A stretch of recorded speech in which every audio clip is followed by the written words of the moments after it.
जर तुमचं मन शांत नसेल तर हा व्हिडिओ तुमच्यासाठीच आहे.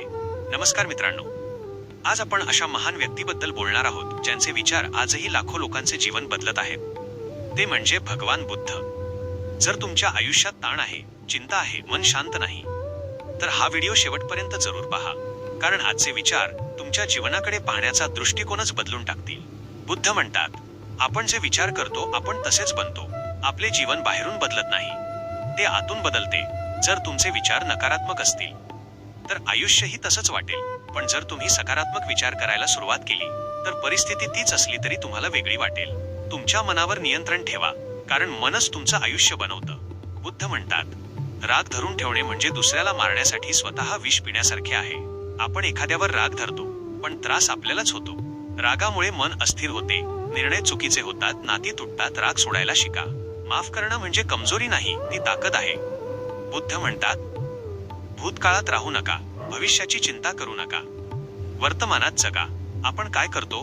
भूतकाळ आठवून दुःखी होतो, भविष्याची चिंता करून घाबरतो. पण आयुष्य आहे कुठे? फक्त आत्तामध्ये.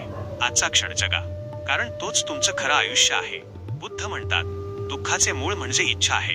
आपल्याला नेहमी अधिक हवं असतं, अधिक पैसे, अधिक सुख, अधिक अपेक्षा, आणि जेव्हा ते मिळत नाही आपण दुःखी होतो. मेसेज: साधन जीवन जगा.